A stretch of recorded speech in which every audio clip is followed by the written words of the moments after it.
this one was set up by council years ago for when we sell the bulk water, the money comes in here, and then it's used to do match money for grants. It's used to pay for stuff for the waterfront and the armory.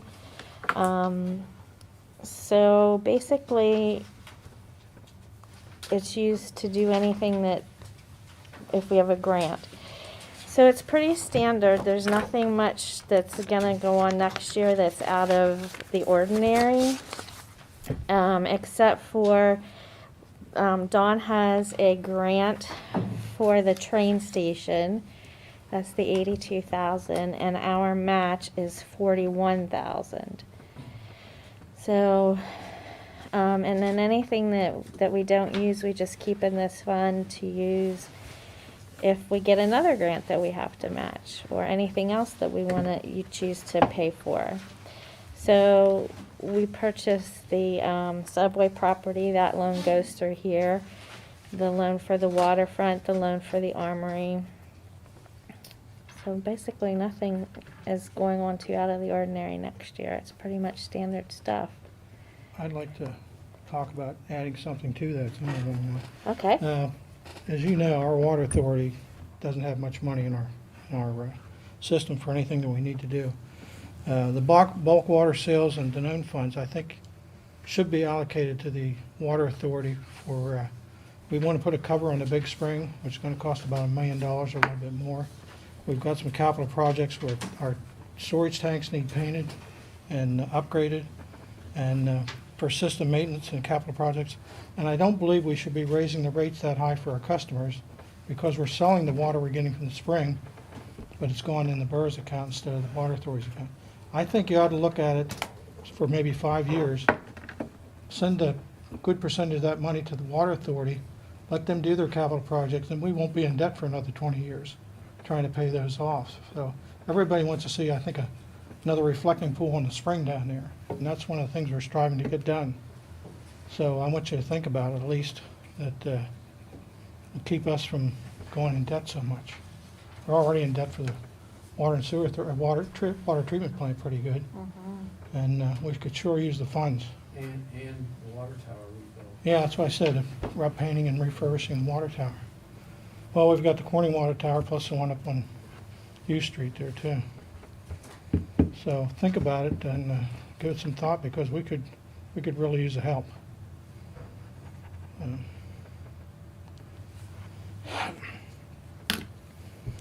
The reason I said 5 years, if we had $1 million project, I think it's about a couple hundred, 250,000 a year, something like that, would pay us off, and then the money could start going back to the borough again. At least get us out of above the water here, to move us on anyway. Certainly help us. And we're helping everybody in the borough, so think about it.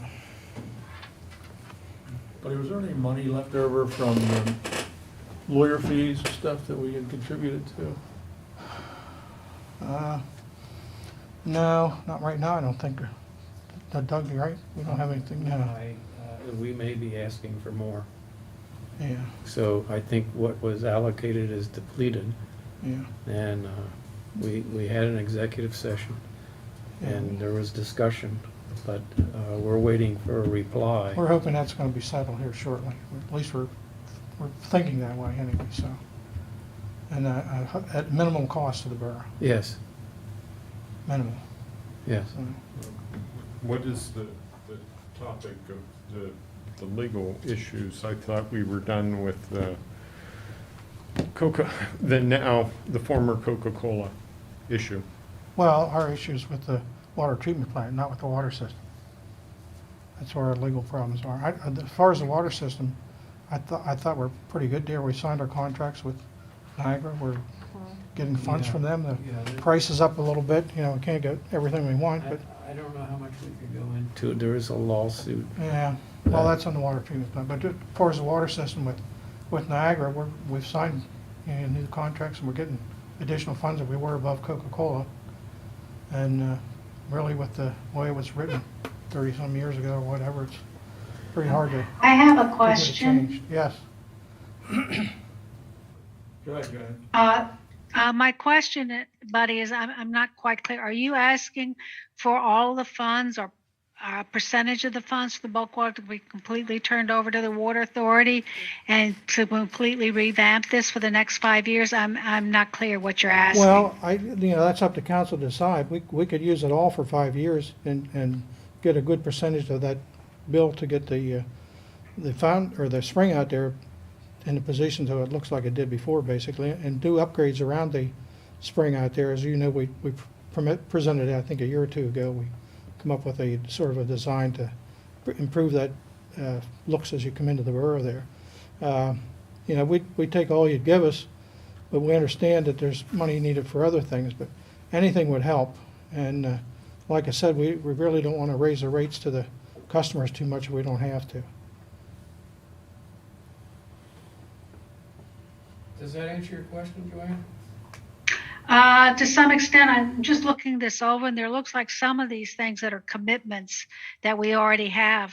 For example, the contribution to the IDA is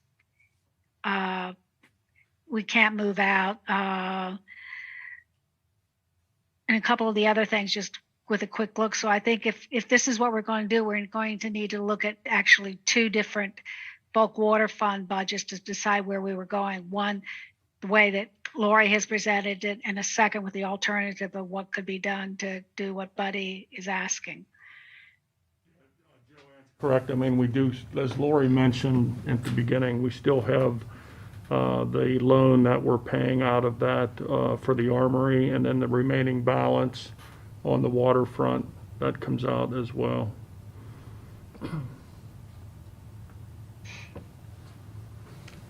Well, we get somebody to buy the armory, we'd be in good shape.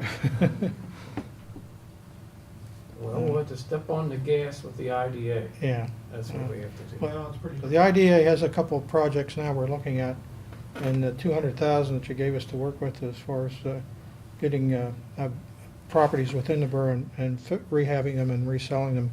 We're making a negotiation on one property now, or at least making an offer. And there's another project that come up, I don't know if you saw the minutes, about the church in town, so they're looking for help, but we really don't have a lot of money to give them either, so we'll have to see how that all works out.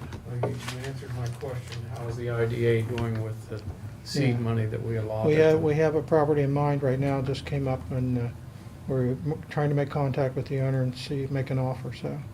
And it's in the residential area downtown, so. Great. Yeah, it's tough to find because the market's so hot, and if you get a property Yeah. that's fairly decent shape, you want to arm and a leg for it, So. Yeah.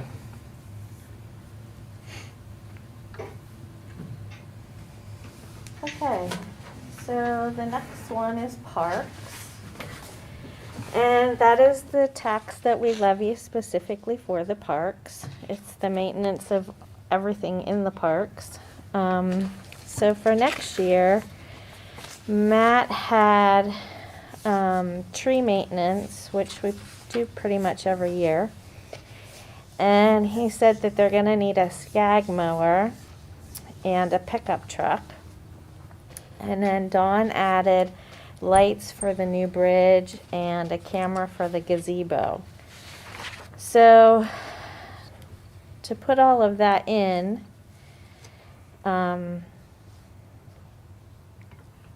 we came out that we were okay, but it's a really tight budget. We're transferring, we've got $7,300 left in the capital projects. I'm transferring that over. But we're still committed to transfer, to allocate money for the Kepler Pool project. So we levied an additional millage for that, so that's still going on next year.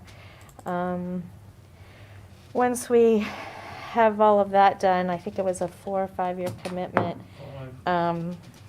Then that 28,000 can be used to put aside for future projects or to do various things with. But right now it's a pretty tight budget. It doesn't take very much to throw this one off track. So Lori, the Parks Committee met just before this meeting. There were two small items that we would like to add to this that we talked. One of them was okayed by council in 2019 for a dog-friendly or water bottle fountain somewhere in Talleyrand Park. I don't have a number for that one. The other one was when we were doing the sustainability project on the dam last spring, the group came up with a plan to assist with reducing the erosion along Spring Creek on the side, on the peninsula side of Talleyrand Park near the sculpture garden. And that was to add live staking and approximately 19 or 20 different types of flowering perennials between the bridge and to the right of the asphalt walkway near the Spring Creek side. And that estimate was $700. And Don said that he thought our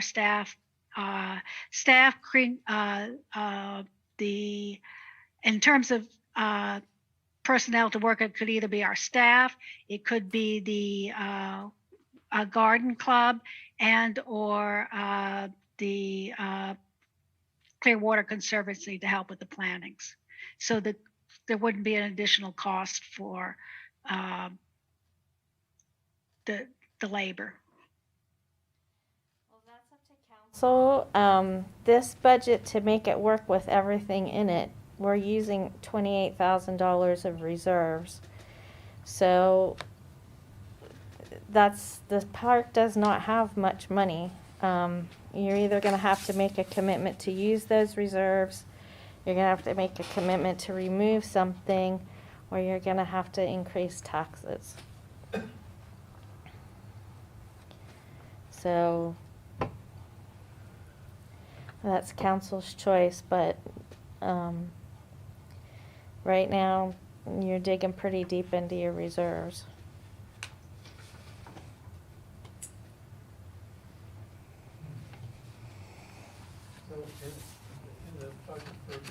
Truck and Skag mower, we're gonna get a pickup truck for 10 Gs.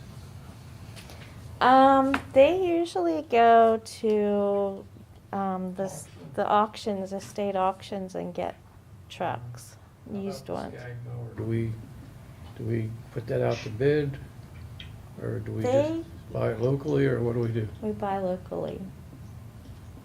So can that be a bid item, or is that? Well, we would bid it through, it'd have to come off of CoStarz, Yeah. wherever we get it.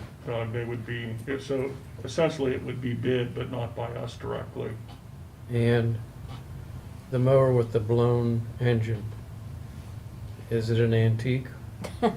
I don't know if that one was on the list of stuff to sell. I don't remember. Yes, it is.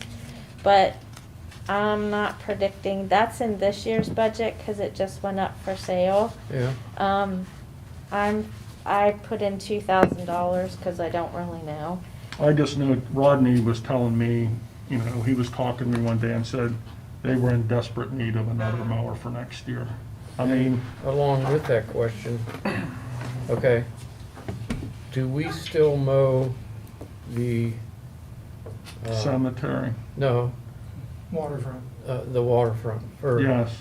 why? The agreement that was made with the borough and Waterfront Associates is that's as long as people are walking on the property, we would maintain it. We didn't want to close it down. Tom, from a liability perspective, said if he had to take care of it, he was going to put a fence up around it, which we didn't want to see that until the construction started. So we made an agreement with him that we would maintain it.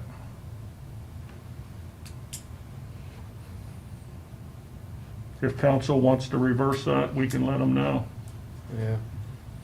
Is this cost for lights for the new bridge, is that firm or is No, that that a was guess? just, it was just a estimate. So in theory, the $700 for vegetation could be wiggled out of there. Yes, anything can be. I've talked to Craig, you all know that we're buying, we're gonna buy some additional street lighting lamp posts, and I've talked to him about perhaps over at the park, instead of going through this process of spending 20,000, maybe if we could get one lamp post near at each end of that walking part of the bridge, that may provide us enough light so that people don't feel, that it's too dark walking there at nighttime. Okay, So we're looking at other options of things that we might be able to do. okay. So just for purposes of budgeting, could we reduce that one by the $700 based on what Don just said and add the vegetation plantings?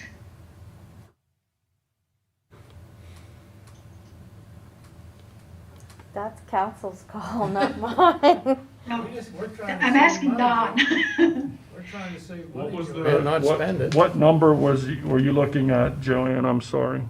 The 451,700 capital expenditures, reduce the 20,000 that you put in for the lights for the new bridge by $700 and put that into the vegetation the Parks Committee talked about. I would rather add $700 now than pay thousands of dollars later when that island washes away. So that's my concern. especially with the flooding and how wet it's been down there. Yeah, I mean, if you wanted my recommendation, I would take the 20,000 out for the lights completely at this point.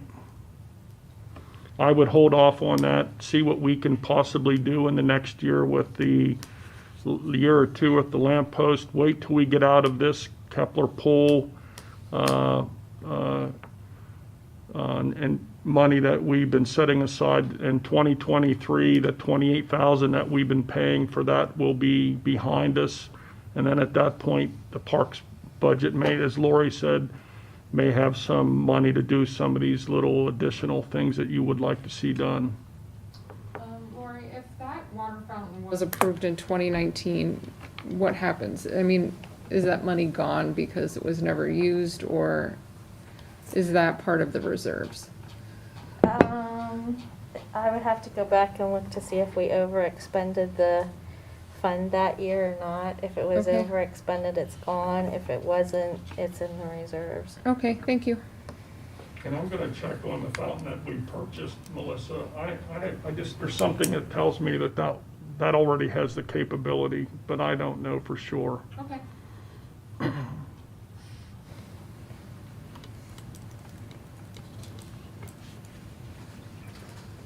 Any other discussion on parks? So you want us to make sure we put in the $700. You want us to keep the 20,000 in for the lights? I'm gonna go on your recommendation, cancel. Yeah.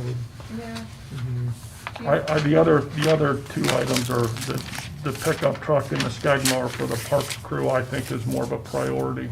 Okay,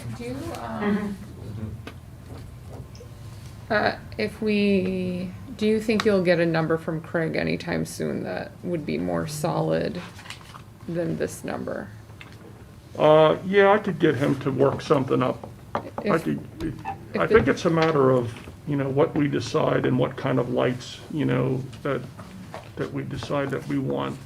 Right, I think we probably need to be more specific with him before we get a, firm quote. If the two light posts would work, I think that would be great, because at least they are more vandal-proof than anything else.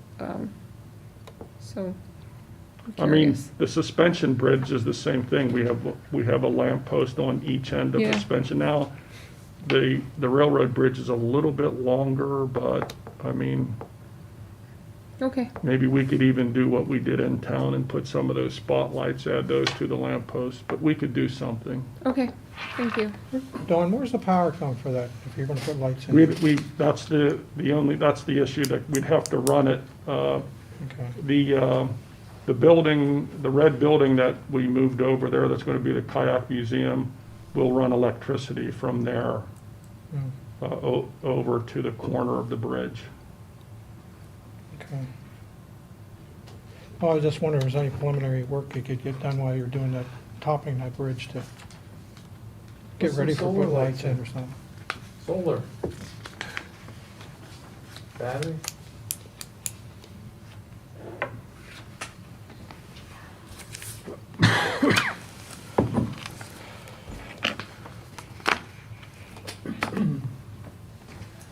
Okay, so the last one is the refuse fund.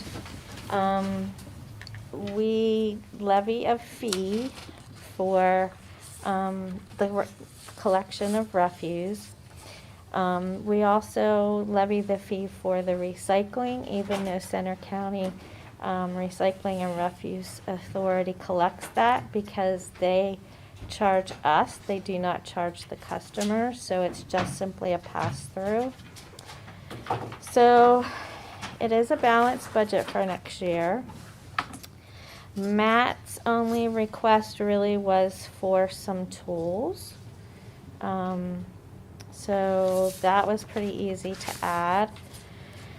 Some of the things that is a question mark is we asked what if they were going to have an increase in rates at the transfer station, and they don't know for sure yet. So we always, whatever the recycling goes up, we just pass that on. If the refuse goes up, this does have a surplus in it for next year. It's got about $91,000. We can choose to absorb that, or we can choose to pass that on. That's up to you. But we don't have the answer to that yet. As soon as they let us know, then we'll have a better idea. Matt did tell me that he would like to put another camera down at the compost facility, so that is in there. And basically, the fuel costs, we're expecting the cost of gasoline to go up pretty good again, so that's factored in there. So it's pretty much a straightforward fund. Lori, I guess the one question I have is, if we're projecting on line 27,197, a retirement expense of coming in at under 6,000 this year. Why do, in a salary cost of 214,000. Now, in 22, we're projecting that the salary costs will go up to 228,000, but we're projecting the retirement expense is going to go up to 24,000. Because we're doubling what we're paying for the employees, and we're expecting our payroll to go up as well. So between the two, our retirement cost is gonna go up.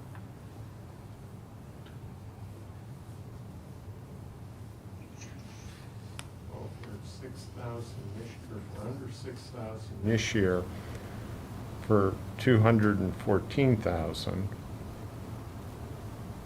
If that became 12,000 for 214,000,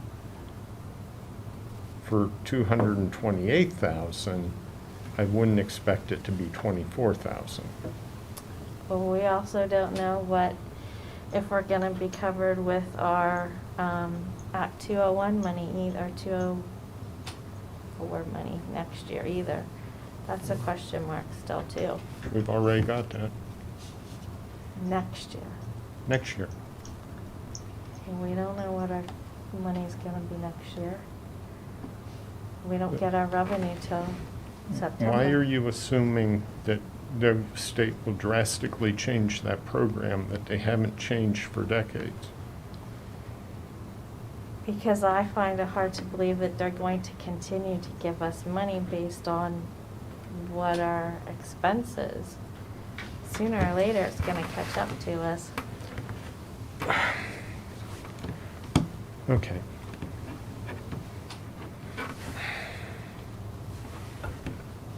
John, I mean, if you wanna recommend a lower that's up to I you. don't understand why we resist the documentation that we received from the state for years. Why we resist that and then end up making up budget numbers that, you know, we went through this last year. We pretended that we weren't going to get any money from the Act 205 funds. And we asked PMRS to verify it. They directed us to the Auditor General's office. We turned around and said, no, we're only going to believe it if PMRS tells us. And PRMS came back and said, we see no reason why there would be a change.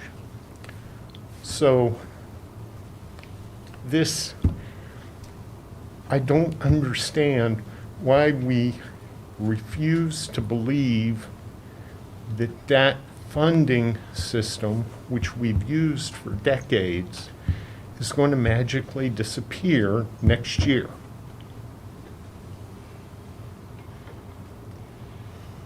Well, we haven't gone through an audit yet to make sure that that money's not gonna have to be paid back. So till I see that they're going to do that, I feel that it's better to assume a higher rate. Okay. I always do higher rates for expenses and lower for income. The only difference it's gonna make is you're gonna take money out of that line item and we're gonna put it into what goes into our reserves. Well, but that also, it will impact your water budget. It will also impact your solid waste budget. Mhm. Okay? So I don't understand why we do this or what the hesitation is when in accepting that Act 205 funds exist. How about if we, given that we're short on time, we just defer this to the finance? You both are on finance. We'll talk about it at the next meeting and continue the discussion on this particular topic. Is that okay, John? That's fine. Go ahead, Don. It's very little. That's revenue. And this might be something that the sanitation committee needs. Are we still considering access to the Musser Lane Recycle Center with a card or code and considering not selling or access passes for 24/7? And I know that probably won't generate a lot of money that puts a dent Yeah. in the revenues, but it could buy the camera. I agree, Doug. We said we would take that up and, come up with hours. We're finally we're working with the company that put the gate in, and now we're figuring out how that's gonna operate and so Okay. forth. So we're close to being able to, over the winter, come up with hours, we Okay. think, on that for next year where we can do that. So that's an agenda item for the committee, I guess, in 22, right? I would say over the winter, yeah, for Okay. sure. Thank you, Don. Thanks, Lori. And this is supported by fees, not taxes. The fees can be changed at any time. The taxes, we have one shot to set, and they have to be set before the end of the year. So we can adjust these if we need to at any time. Sure. I have 7:30. Is there any additional comments quickly? Seeing none, we will move on to the council meeting. Thank you, Lori, for your assistance. I'll call this meeting to order, 7:30 PM. Welcome everybody to Bellefonte Borough Council meeting. We will do our best to start the council meeting on time and end on time. Due to the room acoustics, we need to speak up when talking so people can hear what we're saying. And all comments and reports should be kept to 3 minutes max. At this time, we will rise for Pledge of Allegiance and a moment of silence for Fire Prevention Month of October and our first responders who serve us. I pledge allegiance to the flag of the United States of America and to the republic for which it stands, one nation, under God, indivisible, with liberty and justice for all.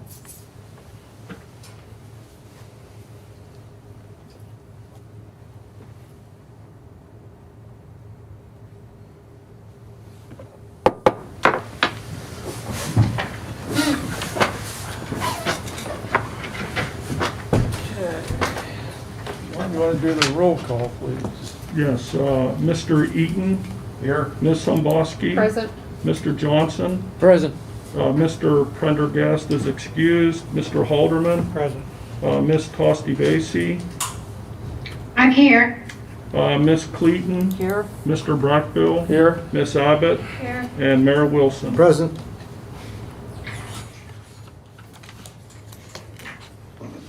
Okay. In accordance with Act 65 of 2021, and if the matter is not on the agenda, council cannot take official action on it can take official action with some exceptions. Council can act on matters related to potential or real emergencies, matters of agency business to its agenda, and add matter of agency business to agenda through majority vote. Council should state the reason why the action item is being added to the agenda, and then council can vote on that. Is there any additions? Yes, I have one. This is Joanne.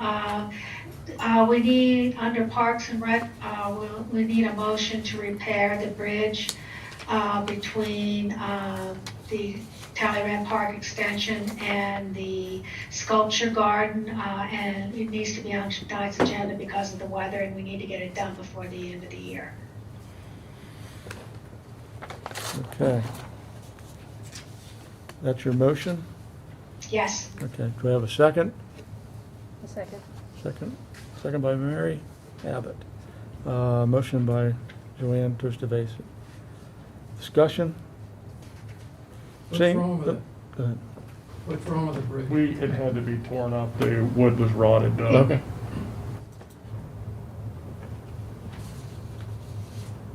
And I think Dawn had handed out pictures of the replacement product. Any other discussion? All those in favor of the motion signify by saying aye. Aye. Aye. Opposed, same sign. Motion carries. That'll. Where we at? Consent agenda. Mhm. Motion to approve. Yep, we need a motion to approve the consent agenda. Motion by Deb Cleaton. Second. I'll second that, Johnson. Motion by Doug Johnson. Discussion. John Eaton. Yeah, I'd like to pull the police report out of the consent agenda. And in the future, I feel that's an important document that we should treat as part of as a separate agenda item.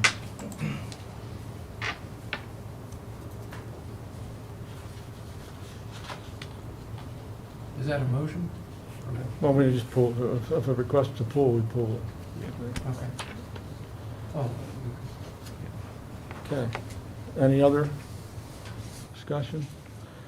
Okay, so we'll go with the council minutes of October 4th, Stover McLaughlin invoice, check summary for September 2021, budget versus annual summary September 2021, budget versus actual September 2021, the current versus prior September 2021, and the treasurer's report for September of 2021.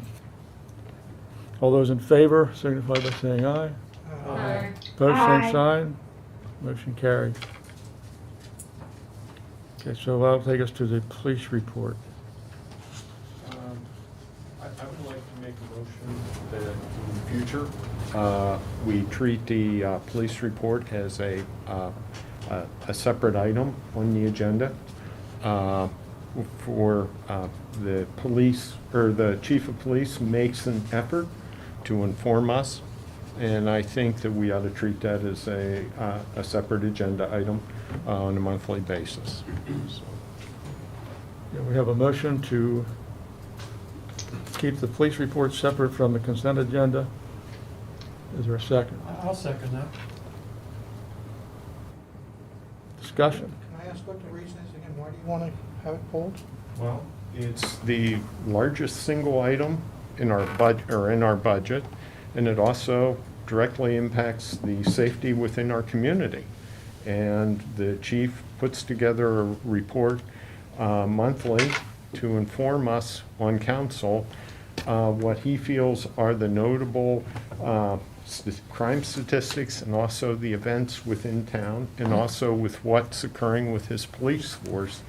So my feeling is that we ought to treat that as a standalone item and review it at the council meeting that is presented.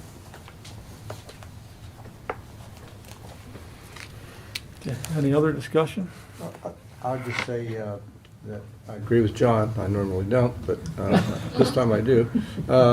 In that there is a significant effort to upgrade the police report, and I think not only what you said for the reasons, but I think it's also a good tool to inform our citizens of what is going on in town, so that they can be a little more aware of some of the things that the police department are doing, not only for our council's purposes, but for their citizens' purposes. So, thank you. I have a comment. I agree with both comments. And it follows the same line as our nuisance code report. Mhm. So I support it. We also have our borough manager report now. Yes. Is the report available to citizens online also? The police report? Yeah. No, not at this time. And that's a discussion for council if they choose to. Well, I was just going to say, if you're making this motion so that the citizens know what's going on, if they can't access it, how do they know what's going on? Unless you're here at council and read the report, That's a good question. that's what I'm just saying. If you- We could very, Go ahead. we could very easily put it into our Facebook page if that's a public domain. I don't put any names in here, and like I've told John before, I know personally, the department notes, like they're just a little bit of an overview. I don't put all the, like if we had 15 DUI arrests, I'm not going to put all 15 of them there, or any major arrests. They're just a little brief flavor of what goes on. Some of it's kind of humorous, some of it isn't so humorous, but we could make it public very easily if that's where you want to go.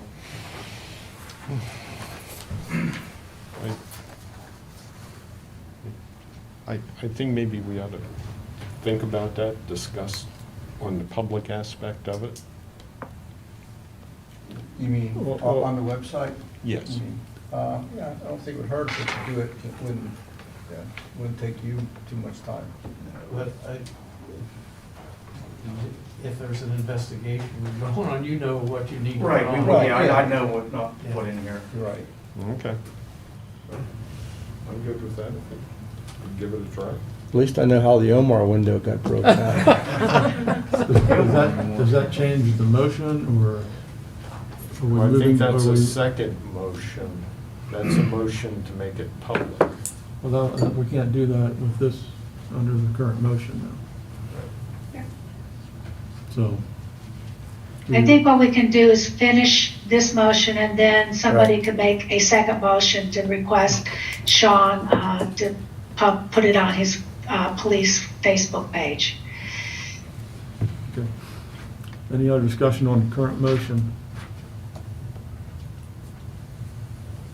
Seeing none, all those in favor signify by saying aye. Aye. Aye. Opposed, same sign. Motion carries.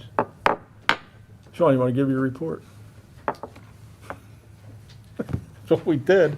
Well, I don't want to catch him off. That's under mayor's report. Yeah. Do you want me to go over it, or do you have any questions? Well, we'll just finish up where we're at and then we'll come back. We'll put it back on the mayor. Okay, so any, Buddy, did You you want want to to take make a a, motion entertain a motion? to, we can make a motion to, That, Chief Weaver add the monthly police report to the police Facebook page for public information.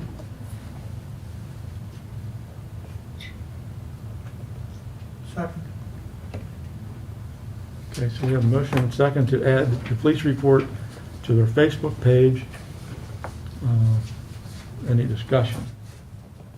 I just want to say, in the old days, we used to put the street address and house number on the report, so at least that's not on here. We do, but we redact. Yes, I'm glad that. Although it is good to know what your neighbor's doing sometimes. My only comment would be, Sean, if there's anybody that you want to talk, you know, the DA or anybody as to advice or anything on what you want to release, Right. I encourage you to do that. Okay, thank you, John. Okay.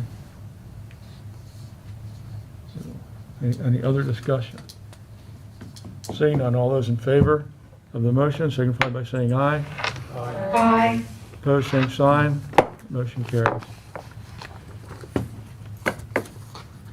Okay, that will take us to communications. Don't let that go with you. Okay, you all have seen in your packet, there were comments on the delineators at the Diamond. You had a number of comments, and then in addition, Alyssa sent out to you today, I believe, 5 additional emails that have come in regarding that same issue. Some of those had mentioned that they can't make it to one of the 2 special meetings. That's why they were sending their messages via email for you. There was a suggestion, in addition to downtown parking, coming up with like a veteran parking space. That's in your packet to, if anyone wants to take action, or if you want to refer that to Streets Committee. Mr. Chairman, that's up to you. I think at this point, we need to wait for the public meeting and have the discussions that we need to have before we determine we're going to do something else with I what's agree. there. Okay. There was an email regarding a library needs assessment survey being conducted by the Pennsylvania Department of Education. The deadline to respond to that is November the 26th. In addition, there's also the Pennsylvania State Association of Boroughs. Wait a minute. I wanted a question on that one, Sure. on the library needs assessment. Go ahead. I looked at it, the page this afternoon, and I couldn't tell. I clicked on the links that was in the packet, and my question is, should we as council members be filling out? I got the feeling that they only want one response from each municipality. Can this get clarified before we do anything with it?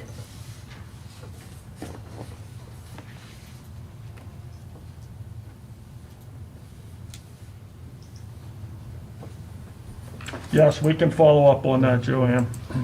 Thank you.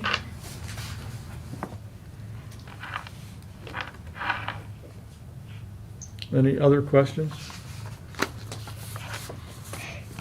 Okay, then, as I mentioned, the Pennsylvania State Association of Boroughs webinars, they're having a webinar on liquid fuels funding 101 and police reform bills. This webinar is scheduled for Wednesday, October 20th at noon. Anyone interested, please let either myself or Alyssa know, and she'll schedule it. What question? Ron, I think these are 2 separate sessions. They're not the same one, so there's a second date for the second one. I think the second one's on the 21st. It is. Okay, Yeah, the it's on police the reform bills, okay, my apology on that. So are we gonna host the October 20th here, or can you just do that remotely? Any way you want to do it, we'll just, we'll send it down, and if anyone's interested, just let us know, and we'll set it up. If you I'm want to do it interested, from so I'm letting home. you know. Okay, The liquid fuels one is at no cost, Right. and then there is a fee for the reform bills. I'm already signed up for both of them. which one did you want, Randy? I was gonna do the liquid fuels, but if we're gonna pay the fee, then I think we should host that here, if that's not a problem with anybody, and that way we could maybe get more people involved with that. We'll go ahead and schedule it and have it ready for anyone that wants to come in. Okay, because I'll probably come to that too. Okay. Will do. And finally, there was an email from a fellow that wants to schedule a State College Bellefonte Fall Foliage 10K walk, 2021. He evidently did this back in, I believe it was 2019, and they want to do the walk scheduled for November 4th through 7th, and one of those days would be in Bellefonte, and he has the schedule of where the people will be walking in the packet for you to see. Do we have to approve this? And as far as parks is concerned, it can be handled administratively. Don has some things he's going to reach out to clarify with them, but from parks, there's no action needed. The other thing I saw on So- this was some notes that were included on the 10K walk, and I know they talked about the American Philatelic, and they are currently closed to the public at this point, other than members. So- There's a couple issues, I'm the sure. bridge, walking on some of the streets at night, the Philatelic Society. There are some things that we'll make them aware Okay. of. Joanne, you had something? I was just going to say exactly what Don said.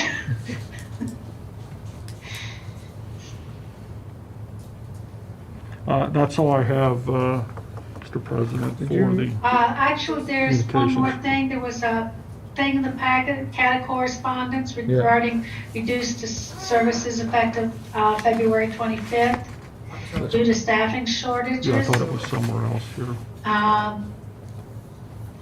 And just comment, I understand they need to cut back on services. At the end of the letter, they said there was an attachment dealing with all the cutbacks. That attachment wasn't in the packet. Could you send that out to us? Joanne? Yeah?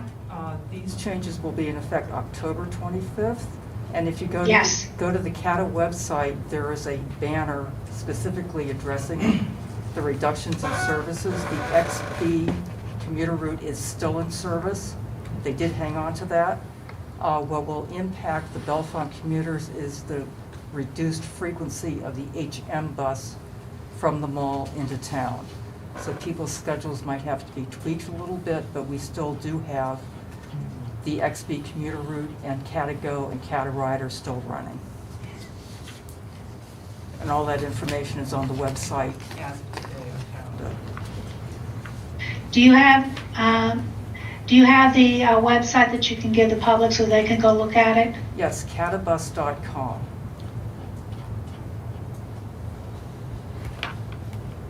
And it lists Thank you. every single route that's being affected by the cutbacks.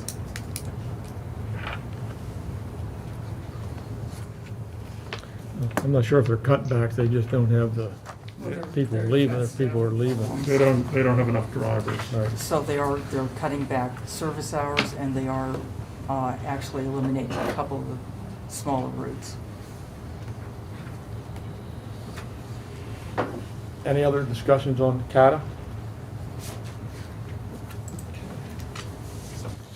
So that takes us to Office of Community Affairs. Gina's not with us this evening.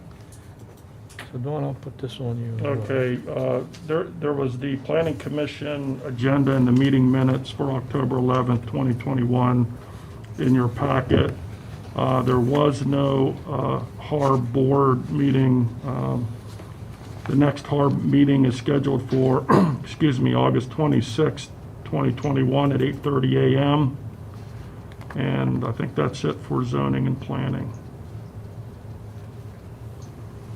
The nuisance code report, Harry is here, I believe. If anyone has any questions, in his report is in the packet. I have a question or comment. There was you forwarded information from a resident on South Monroe Street who had concerns about neighbors' animals and beekeeping. What's the, is there any progress on that, or what do we need to do? There doesn't seem to be any code violations as of this point, and that was the reason that I passed it along to you and Randy,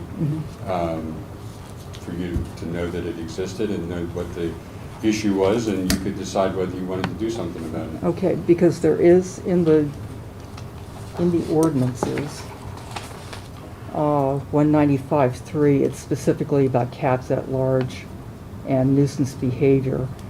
I think it was about the time that I got on council that there was a declaration or resolution that Bellefonte would be considered a bee-friendly community, but it never went beyond that. I think it had to do with attracting pollinators, but we never got into residential beekeeping in any kind of Actually, parameters. we changed the ordinance to allow for beekeeping in the borough. Where does That was part of that process. Where does that So that might appear? have happened just before you got on council. I think you'll find it under farm animals, I believe. It's where it's Yeah. placed. So this particular person's complaint having to do with their neighbor and the quantity of bees that they have, and that the bees annoyed, the person who complained was being annoyed by the bees, Right. being stung by the bees. The bees were hanging around their swimming pool, et cetera, et cetera. So they were obviously upset about it. Okay. Thank you.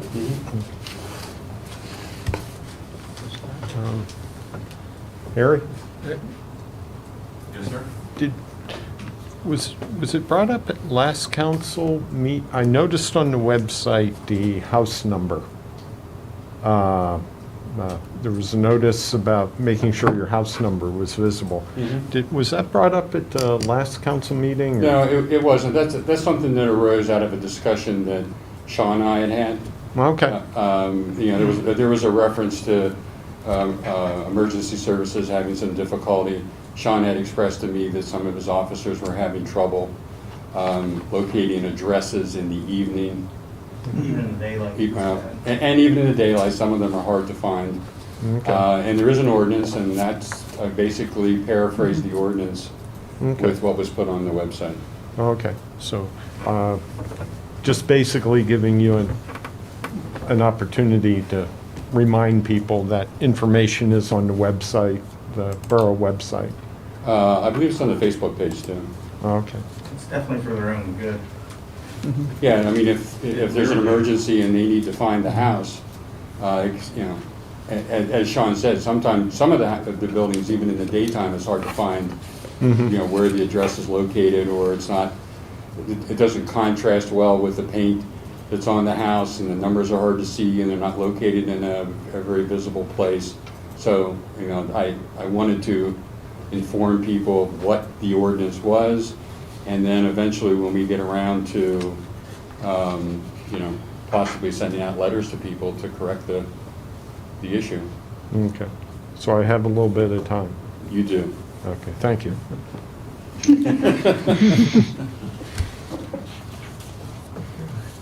Anything else for Harry before he sits down? I can get back up. Okay, moving on. Go to finance report. No, what we got? Oh, the mayor, I'm sorry. He had a blank spot on his agenda page. So I was going by. Yeah, the only thing I have tonight is the monthly police report that we probably should go over and talk about, or if there's any questions. Of course, Sean is here. And it doesn't necessarily have to do with all the police report. If you have any other, anything else on your mind that you might want to address the chief or myself, please do so now. And let's go over the police report. You have some questions on it, or? Because for another month, we have one business establishment that has achieved note in the police, or in the chief's report. Chief, are you just singling out that one business, or is that truly an anomaly?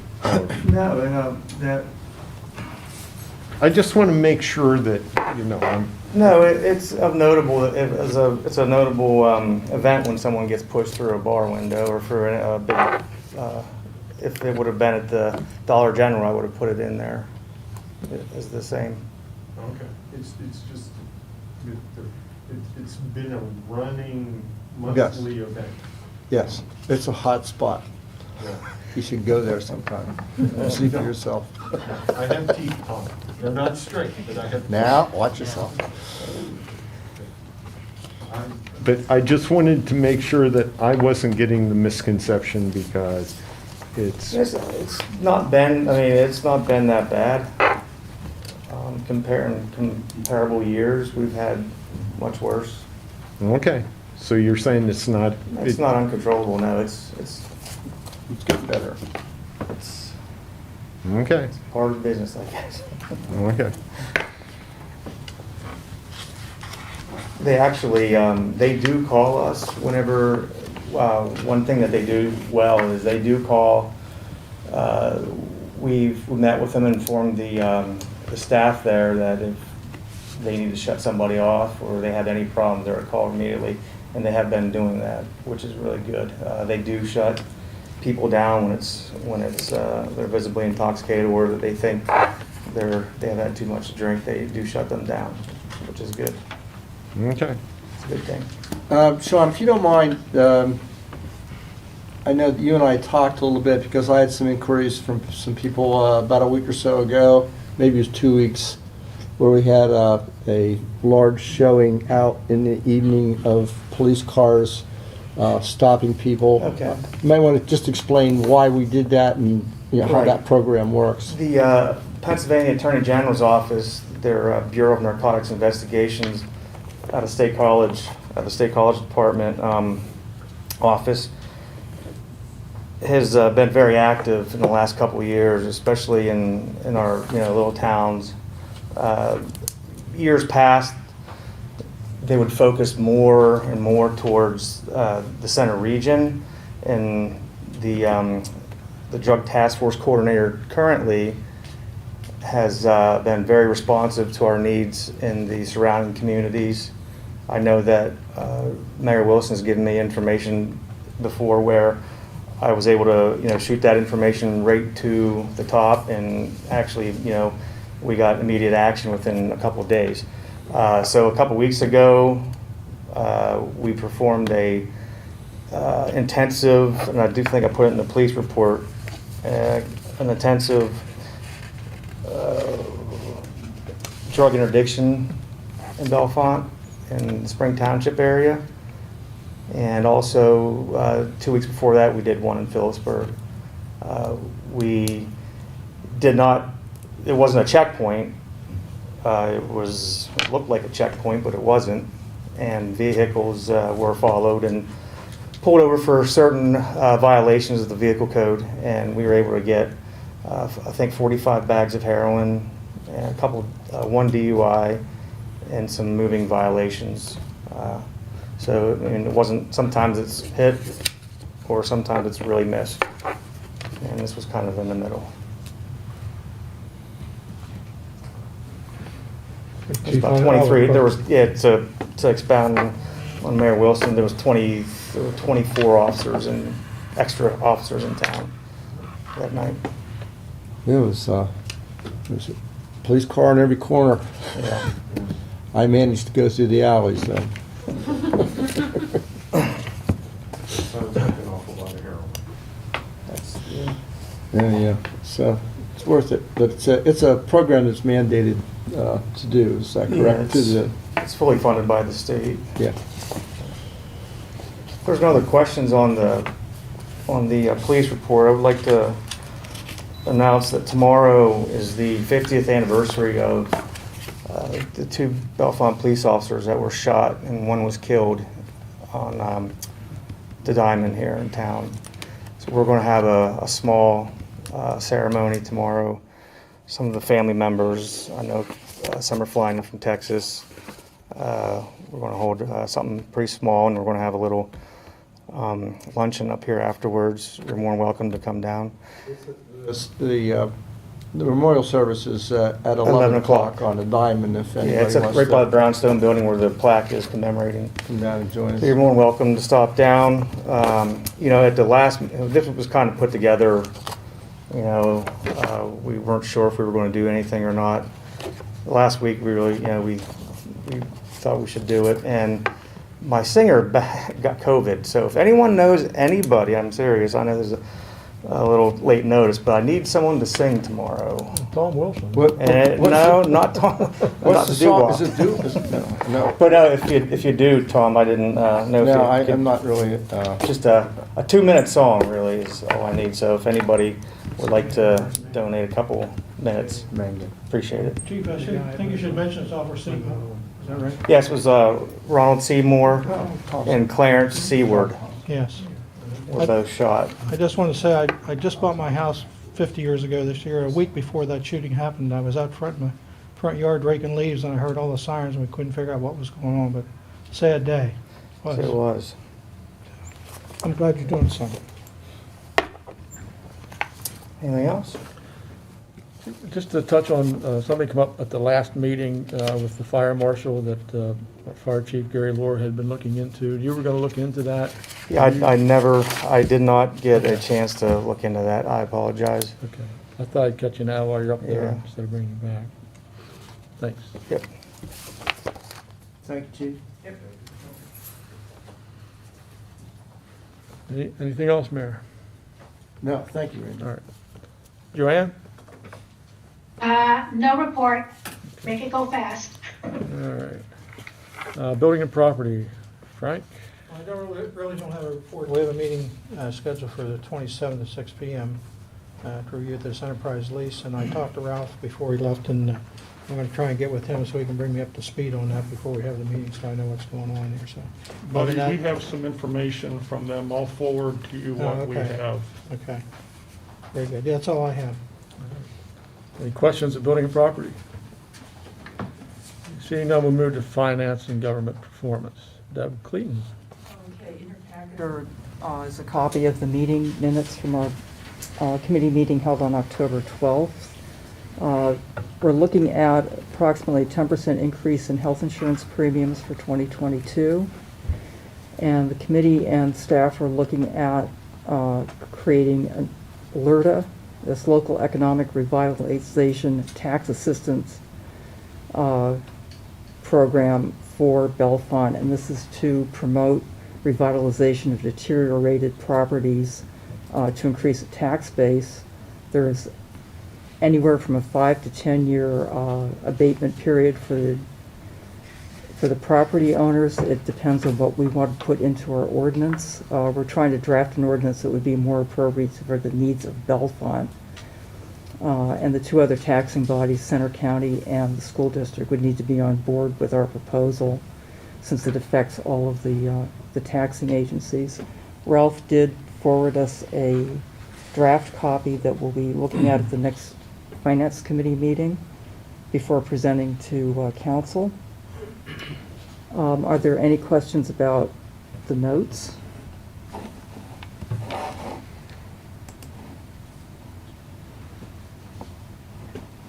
And there is a note from the Nittany Valley Joint Recreation Authority about the upgrades at the Kepler Pool. The borough has already committed to making a financial commitment to this project. It's already, half of it will be due this year, the other half next year, and they are both already in the budget. It'd be $28,000 this year and $28,000 next. And I think they're just asking that we verify that we're still on board for the commitment, and they will send us an invoice. I think the first half needs to be paid by the end of this year, and then the balance would be due in March of 2022. I have an issue with that, that we're Okay. not, we don't, we've been holding back $28,000 a year. Mhm. The goal was for 5 years. I have to go back to, I think it's Mike Bonchak is the president of Okay. the Nittany Valley Joint Rec Authority, but the idea is that, you know, we can give them what we have so far held, which is after this year, we can probably give them 3 years of $28,000, so 82,000 or whatever that comes to.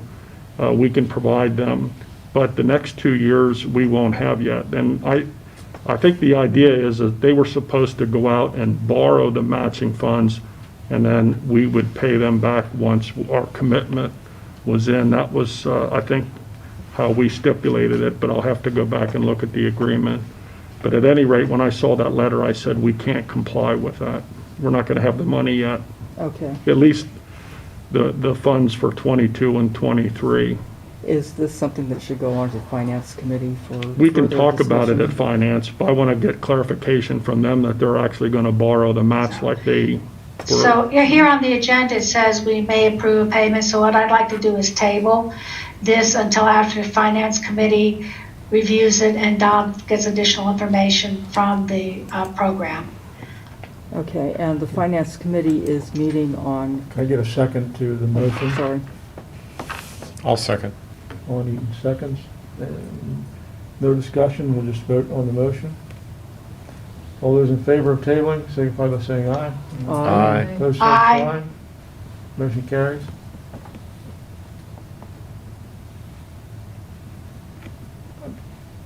Go ahead. The Finance Committee meets next on Tuesday, October 26th at 10 a.m.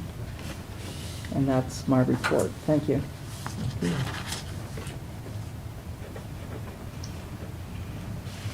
Move to Park and Rec, not so? Previous to our council meeting, we had a Park and Rec meeting. I will send you notes.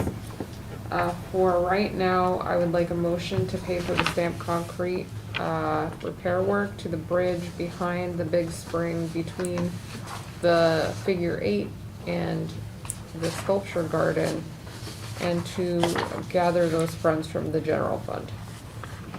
Bulk water. Bulk water, sorry. I'll second that. Do you want to list the amount? Was it 7,800? It was 7,800.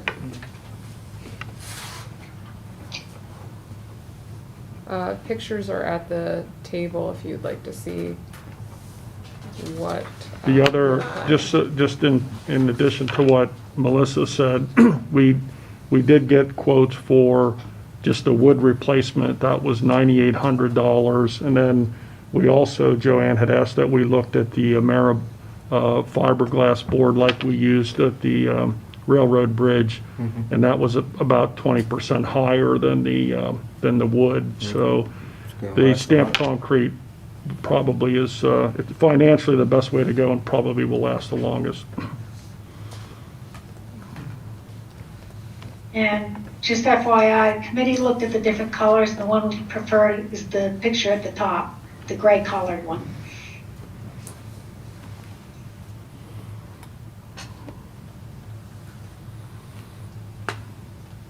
Any other discussion? All those in favor of the motion signify by saying aye. Aye. Opposed, same Aye. sign. Motion carried. I have nothing further. Any questions for Park? Don, you mentioned something about the stone pier and the sculpture garden. Yeah, that work is going to, the stone pier that had fallen over, we've contracted with Mason. He's going to start that work on Wednesday of this week. So hopefully here within the next few weeks, we'll have that completed.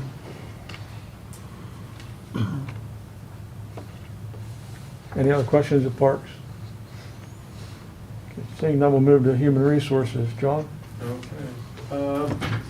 We The Human Resources Committee, along with the borough manager and Dawn, and assistant manager Dawn, met with the non-uniform union representatives on October 12th relative to the collective bargaining agreement.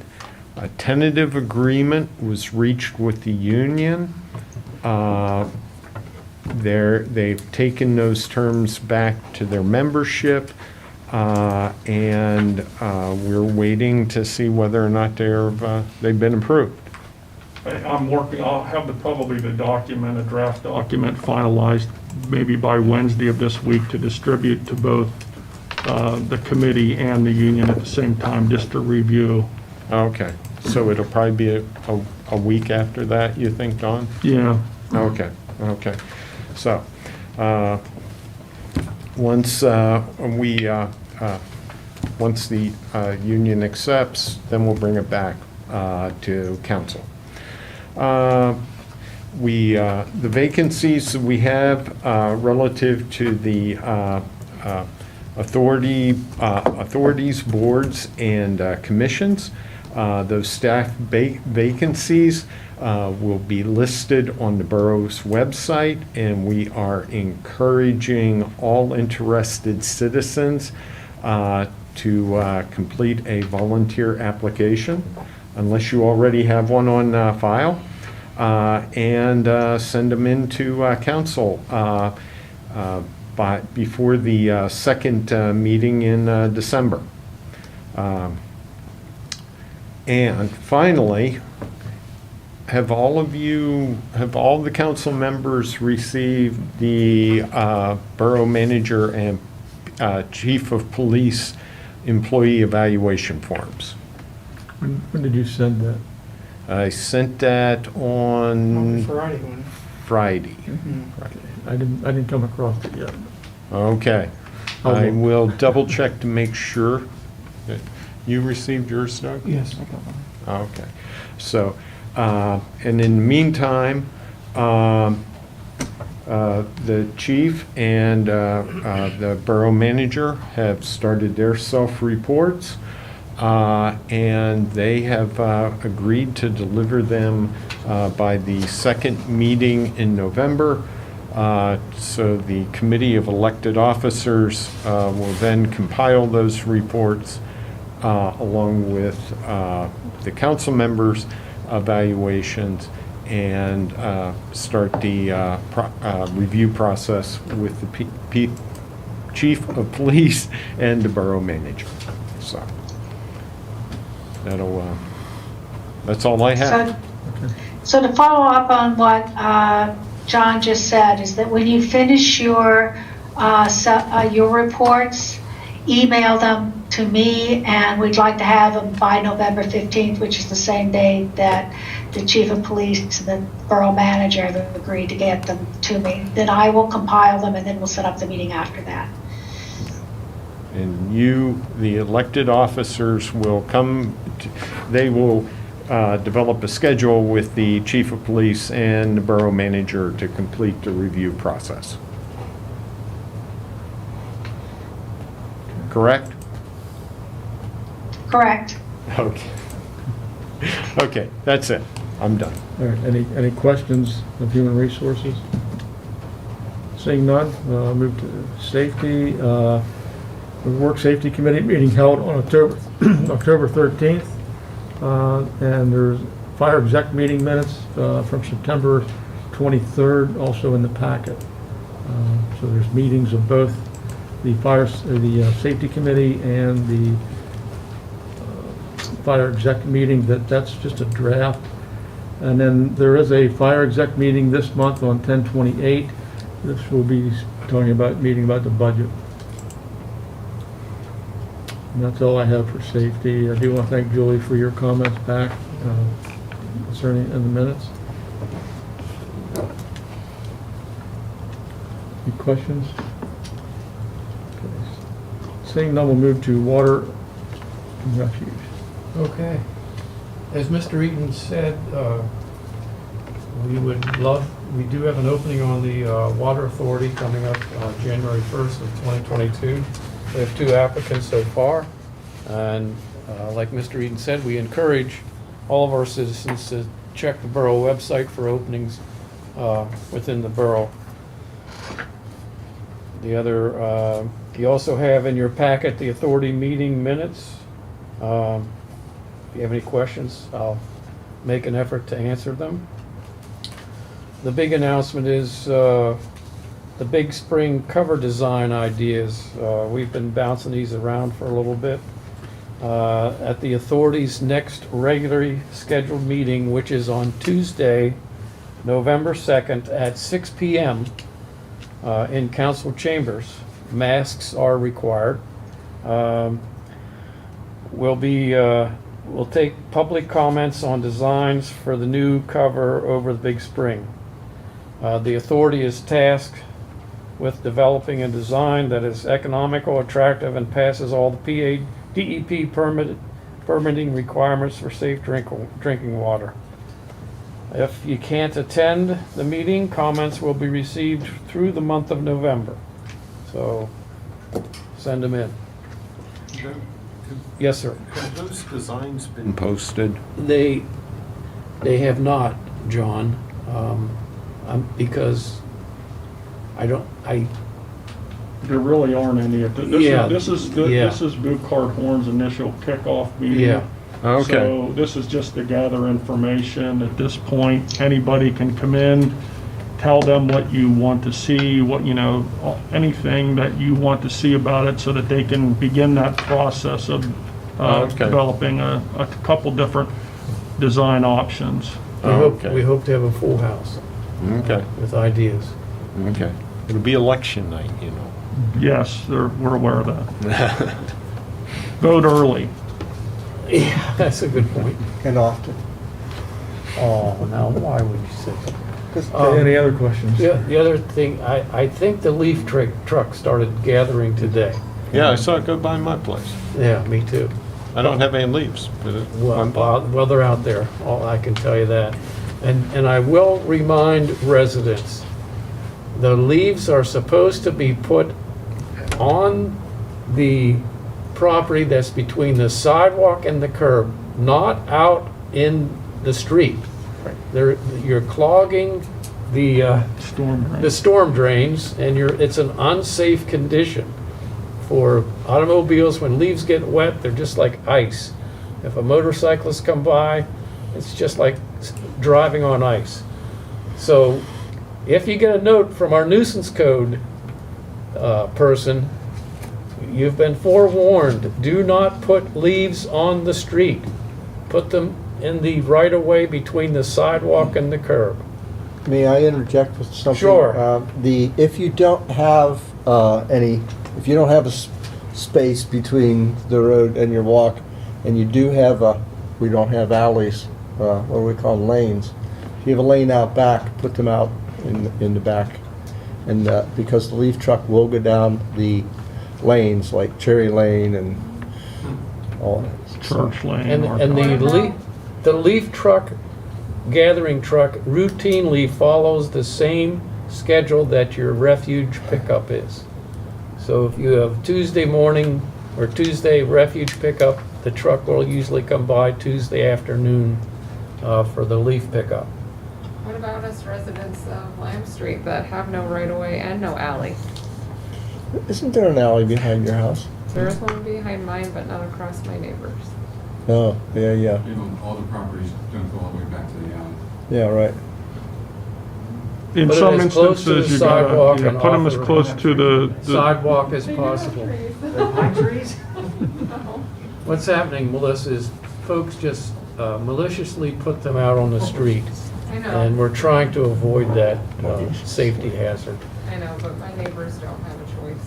Well, in that case, they certainly would be doing the right thing, to put them as close to the sidewalk as possible. So, anything else, Don? No, that was a good message, a good reminder. That's it. Okay. Any other questions? We'll move on to streets. Mary? We met October 7th and October 14th. Don, do you want to talk about the technical assistance program grant application. That's in here. This is a reminder to council. I know that, Borough Council has already obligated our 2020 and 21 CDBG funds for South Spring Street, West Bishop Street streetscape project. Because we're now with CEDACOG and they take the full 18% for the admin process of running that program. There was an opportunity that came up with PennDOT that they have a reimbursable program, and we got a call from the MPO, Center County MPO's office, asking us if we had any projects, and we talked it over. So we did end up submitting an application. It would be for about approximately $330,000. It's a reimbursable program, kind of like liquid fuels. So if we end up getting awarded this, we'll use those funds as well as the CDBG funds, and perhaps be able to do really almost everything from both sides of the street, from Perry Lane all the way down to High Street. So I'm hopeful that we're successful, but we'll just have to wait and see. Thanks for that, Dawn, your efforts in doing that. The Faith Center had requested some sort of loading zone area because we currently have the parking spots in front of them blocked off. So what we did was we gave them a bag to put over the meter there on High Street. We told them to pick what 3 time periods during the week they thought would be the most useful for them for loading, unloading, dropping off donations, when they have the truck come to pick stuff up and drop it off. And so that was what we decided to do. And as far as I know, they were happy with that. They've got their bag and they've picked their times, and so that's what we're doing. Anybody have anything to say about that? Victorian Christmas, we had conditionally approved the inside events, and we got more details about their COVID precautions, and that they're going to align with the CDC guidelines, make masks available for people who don't have them. I think hand sanitizing stations, those kind of things were all discussed at all the various Victorian Christmas locations. And so since that was conditionally approved, the Streets Committee went ahead and finished the approval on that event. And then the other event that I think 2 meetings ago, we had approved the date for the class of 2022 Reindeer 4K. On December 11th, we did get more information from them. We were waiting for times and details, and we got those. There's going to be an 8 a.m. registration. The walk / run itself starts at 9. Since it's only 4K, they hope that it will be completed by 10:30. They would like to have food trucks starting about the time of registration and going until about 12:30. So, and that would be there in front of the train station. So I am making a motion to approve the class of 2022 Reindeer 4K race on December 11th. Okay, we have a motion. I'll second the motion. I have discussion. Yep. I believe this needs to be conditional on getting Spring Township's approval, because this goes into Spring Township, and having the fire police assist. Their letter did say that they were working on this, but I think that needs to be part of the motion. So if it needs to be amended, I would like to make that amendment. We have a second to the amendment. Oh, Further discussion. Oh, I'll second the amendment. All right, so we have an amendment then to make sure that to conditionally approve this in lieu of Spring Township being notified. How will we know? Well, I second, so we can discuss now. Is this something that can be handled administratively, Dawn, without having to, or Chief, is this something that we? That was my basic thoughts, just FYI. If we have a conditional approval, then Don and Ralph can go through it. If they get the conditional approval and know that the fire police will be assisting, then it's good to go. Well, I think Chief Weaver has agreed to, along with help from Ralph and Dawn if needed. Yeah, they're working with Sean right now. Yeah, so I think we're good to go with that. But anyhow, we'll keep the Yeah, go ahead. That's fine. the amended motion. My comment is, are the rest? We need to vote on the amendment first. Okay. Aye. All those in favor of the amendment signify by saying aye. Aye. Aye. Opposed, same sign. Motion carries, so now we'll go back to the main. Okay. Are the restrooms open at that time Yes. in the park? Being an old racer, 4K isn't very far, but we have people wanting to use the restroom right before the race and at the end of the race and all sorts of things like that, but. Oh, sorry, I thought you said restrooms, got it. Yeah, Got it. We'll keep them open or have them open that day. They're heated now, so we can do that. In the past, we couldn't, but we can now. okay. Well, it will be, so, I think that's Victorian Christmas as well, isn't it? Isn't that the same weekend? I mean, so I'm sure that we'll keep them I'm open. not sure, Dawn. No, yeah, it is. I Okay. think so. So I didn't want to overburden our staff who manage those restrooms, if they're heavily used that day. Is there, can we ask for volunteers to make sure that the restroom is, You will take care of it. or the borough's going to take care of it? Okay, good, thank you. That was my comment. So, the other comment that I have is that their letter had requested with the food trucks to do it either in front of My Cafe Buzz or at the train station. Don called Gary Hoover at the train station this afternoon. He said that the space is available in this train station parking lot to put the food trucks there. So that's what we wanted to do, to recommend to put them there. That way they wouldn't be blocking the My Cafe Buzz if they're open at that time. Okay. So that would be a communication back to that group or somebody. Any other discussion? Okay, all those in favor of the main motion signify by saying aye. Aye. Opposed, same sign. Aye. Opposed, same sign, and motion carries. And that's all I have. Any questions for streets? Yeah, I do. I think I brought this up before. When we close streets, do we notify the downtown businesses?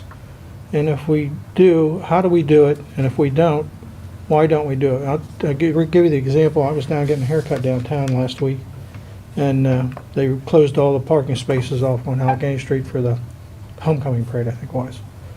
But the girls in where I was getting my haircut, they didn't know anything about it. Nobody notified them. They were hurry up trying to call their clients because of a lot of older people that can't walk very far to trying to find parking places for them. So they were a little upset, and I said, well, I know we got a letter from Jim Boscano the week before. He didn't know the road was going to be closed and lost business and so forth. So somehow, we need to get the word out to downtown businesses that parking spaces are not going to be available. One of the ways we might be able to do that efficiently is to contact Gary Hoover at the Chamber and also contact DBI. And I think between the two organizations, they may be able to, they may have a database to send out emails just to notify of the closing. All the business. Well, I think it would be helpful to businesses to Yeah, I have an agree. update.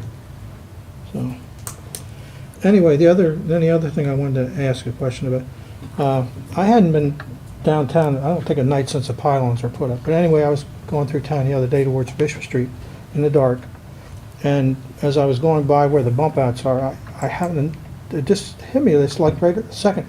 If somebody's standing there waiting to cross, and I don't see them, they're one step away from me hitting them with my pickup truck or car or whatever. And I thought, to me, after I thought about that, it's more unsafe to have those bump outs there than it is for somebody to be 4 or 5 feet back from the travel lanes.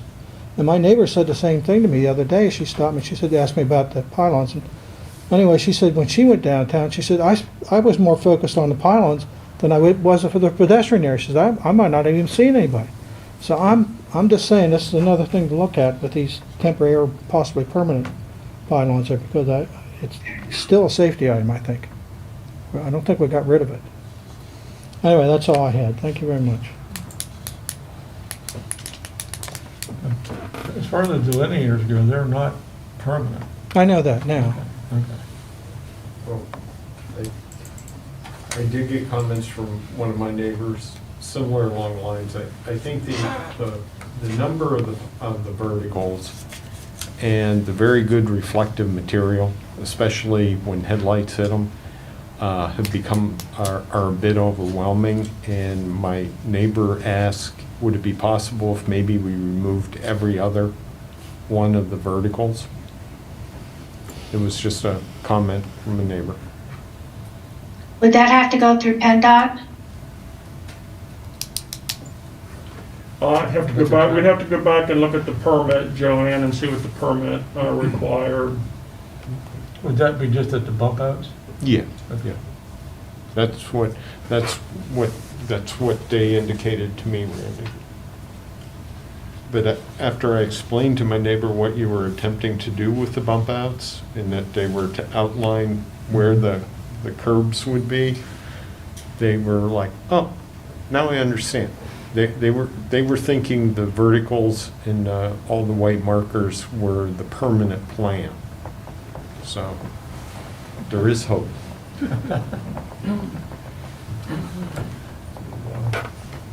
Anything else for streets? Okay, seeing none, we'll move to energy and environmental. Mike's not here. Don't need him in this one, or Joanne? Sure, I can take it. In your packet is a memo that I wrote regarding the Reimagine Appalachian memo and revision to the resolution. I want to make a motion to remove the resolution from the table for discussion and approval as revised. Motion to remove from the table, is there a second?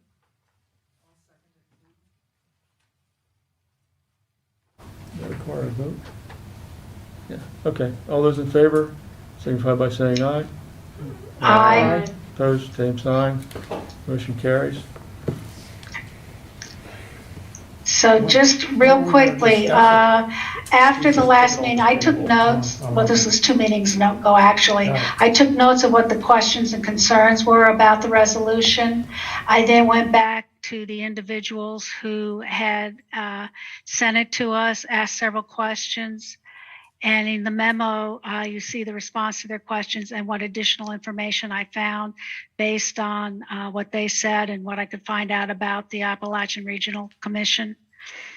So what ended up happening with the resolution is the whereas dealing with coal mining was removed, and then there were 5 additional whereases that were added to look specifically at how it might positively impact Bellefonte. Noting at the end that this endorsement does not have any financial obligation commitments from the borough. It's just a thing saying that we support this plan going forward. Well, I still have issues with this. I'm going to turn the gavel over to Mr. Johnson for this, so I can speak to this motion. I still think there's too much junk in here. When you talk about whereas COVID-19 pandemic and the resulting economic downturn and exacerbated already high levels of poverty in the region due to extractive industry practices of absentee corporations, while racism and mass incarceration create ongoing barriers to employment, opportunity, and personal safety. and the consequences of changing climate. I mean, everything. If I had a freaking sink, I would throw it in there because it has everything in it. And I don't understand why we'll push somebody else's needs over ours. And we're not following any, we're not going back and looking at our program that we put into the state, even though this gives us a little, I guess, shot in the arm because it was there. And for some reason, that looks good for everybody, but if we're not working it, we're not using it. And I just think that, I just don't understand why we need to do this. That's my comments. I kind of agree with Mr. Bracknell. I think the first 3 paragraphs basically have nothing to do with climate change. It's covering other issues, and I'm not sure why they're included in the document. If I could, excuse me, I looked this up again today on the internet, and their, I want to say their Buddy, mission- would you their talk mission- louder, please? I'm sorry, I looked this up again today at the internet, and right on the internet, they have a paragraph that says what their mission is. I'm only going to read the first line here. So, we are a broad and inclusive coalition of individuals and organizations based in Appalachia. Reimagine Appalachia was born out of a broad recognition that the economy has not been working for most people in places in the Ohio River Valley. So I'm saying how this affects us, I don't know. I didn't know I was in Appalachia at the start, I guess. And I don't think it's going to help Bellefonte in any way. It's another resolution, has nothing to do with our people. Our 6,100 people here has nothing to do with this resolution, I don't think. So that's my take. I have I had the question, how did we get this? What's the history of this coming to Bellefonte? How were we contacted to participate? We were the environmental, members of the Environmental and Sustainability Committee were sent a request. This was not something that we solicited, if that's what you're asking. That's what I'm asking, because I don't know the history, how we got involved in it. Was the initial request only sent to you, John? No, I think it was also sent to Mike. But I can't confirm that. What you can't confirm, it was only sent to you at this time. Correct.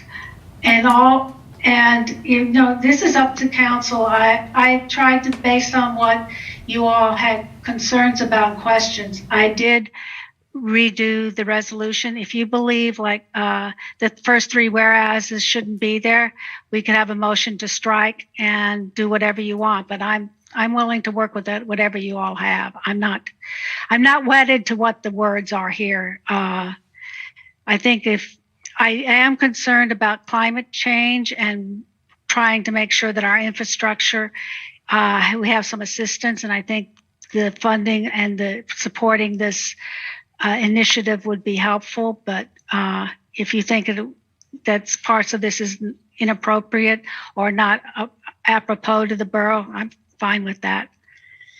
I think the fact that you took the coal miners out of the equation, which if you go online, that's the main reason the people they were supporting with this regional Reimagine Appalachia. So if you took it out of there, it's still in their program. Mm-hmm. It's just you changed it to fit whatever you wanted to say here. I don't think that's done anything. Like I said, go ahead. I support this resolution. I think we do resolutions all the time that don't really have any connection to us or tangentially have reference to us. I agree with Deb about the first paragraph. We live in an area that no longer has the manufacturing jobs it once had, so this speaks to that. So I don't see what the big deal is, and I don't know why everyone's jumping on Joanne about this, but you know, to me, it's not that big of a deal to sign on. If there's like some possibility that green jobs will come to this area, then why are we fighting it? John? Well, I'll tell you, this is going to be the first. I'm actually going to say, you know, following in the lead of an interview that I read of Jake Corman, where he criticized the center region of Pennsylvania for not trying to reach out to Ohio and West Virginia communities, much like we've connected with the Susquehanna River Basin, which connects us with Maryland and Virginia, that his suggestion, and this does have some merit, that sometimes we have to not only look to the east, but we sort of have to look to the west and think about considering ourselves part of those entities also. And so we need the broadband internet. The shifting of jobs, everybody needs that. But supporting the region, the infrastructure development plans of the regions west to us are as important as when we support the infrastructure plans that'll benefit the regions to the east. So tightening up the verbiage to eliminate the first 3 paragraphs and maybe some of the other verbiage, I think is a good thing to do. And we can winnow this down to saying, yeah, we support these efforts from the standpoint that all of us need better infrastructure in dealing with a changing economy. So I'd say I'd make the suggestion that we pull it back and try rewording it again to make it more applicable to our needs, but also realizing that we want to look to the west and work with those communities as much as possible.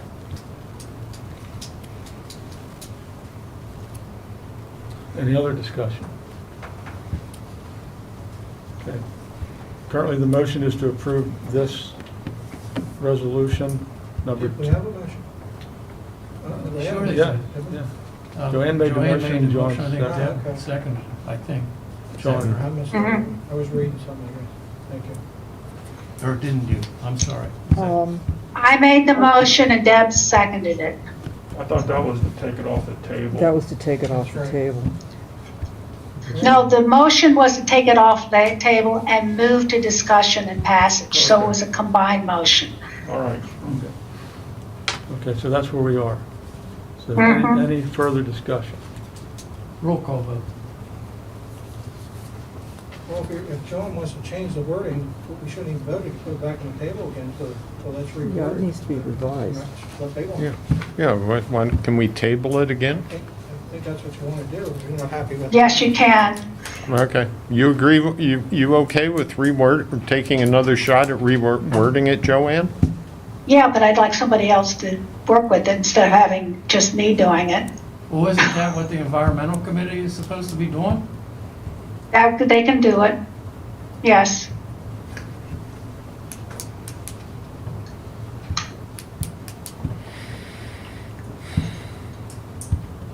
Make another motion to table it again. I'll make a motion to table it. We have a motion to table, is there a second? Second. All those in favor to table this resolution number 20211-018-01 signify by saying aye. Aye. Opposed, same sign. I vote no. Motion carries.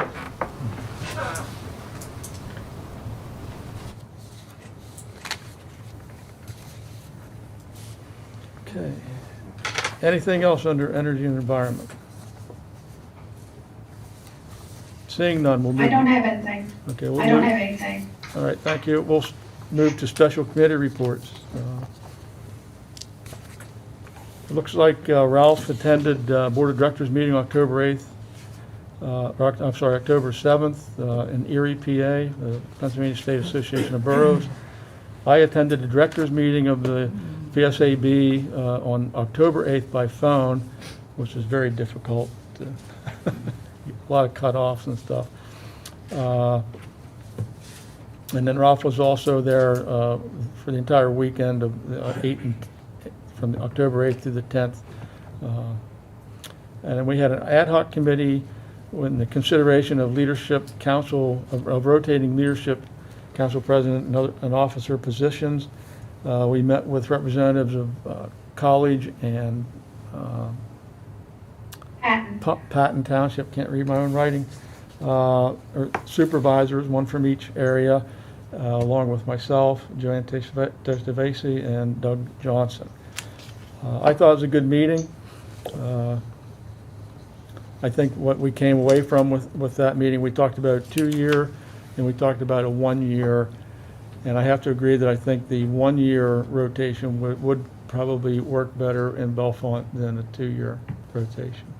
What others think, Doug or Joanne, you want to chime in? Yeah. So I'm going to be taking note. I taped the entire session, and I'm going to put down a pros and cons list of what they came up with. Then once I get that together, the three of us are going to meet one more time to come up with a concrete plan to present to council for your consideration. So we're not quite there yet, but we're closer. I would just like to thank Eric Bernier and Betsy Whitman, who I think Mr. Bernier is chair of the College Township, and Betsy is past chair of Patton, and they do a 1-year rotation, and so does College. For their input, it was very valuable, and I appreciate their time that they spent with us. Very informative. Okay, any questions? Okay, we'll move on. Doug, or Don, you want to take this one? Or me? Buddy was chairing the meeting that evening, so I think he can. Okay, Buddy, you want to give a report on that? Well, the only two things. One, we had a couple people in the audience that told us that the Presbyterian Church is going to be no longer used as a church for the people there. I guess their participation is pretty low, and they can't afford, I guess, to operate. And my understanding is that the buildings are owned by the hierarchy in Huntington, I believe. And anyway, the buildings are probably either going to come up for auction, or they're talking about them maybe trying to get them to donate the buildings to some entity, nonprofit, that could, their suggestion was to turn it into some kind of an arts center.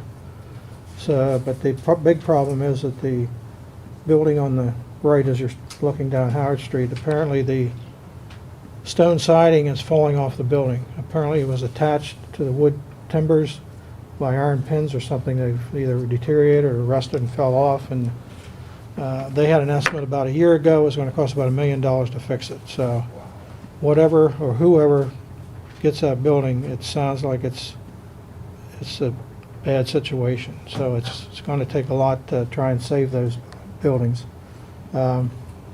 They asked us if we could look into some kind of help. Of course, the IDA doesn't have much money either, except a little bit that you gave us to work with to find a property to work on. But anyway, the second part is we do have a building in the downtown area, pretty close residential, that we're going to make an offer to the owner and see if we can procure that. And if we do, and if we can, well, we're going to look through and make sure that we can rehab it. I understand it's not the best condition, but anyway, we're going to, if we buy that, we're going to rehab it and then sell it to some family, hopefully get another person downtown or another family downtown. So, and like I said before, it's very hard to buy a property that's in pretty good shape because the property values are way up right now, as everybody knows, and it's pretty tough to find a piece of property that we could buy and rehabilitate for less than $200,000. So that's where we're at anyway.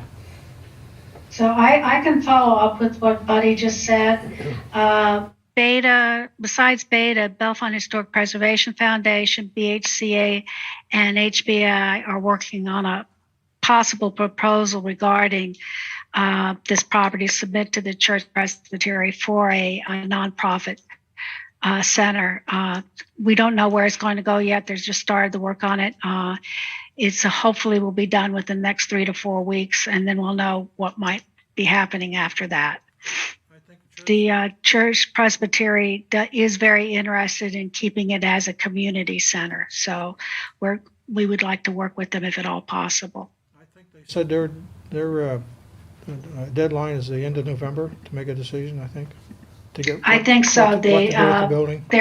They're shutting down services on December 31st when the contract with their minister ends.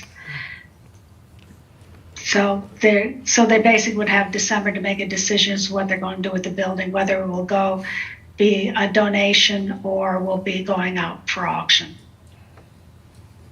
I think, you correct me, the building was assessed at 600-some thousand, I can't remember exactly. That's approximately right. Approximately.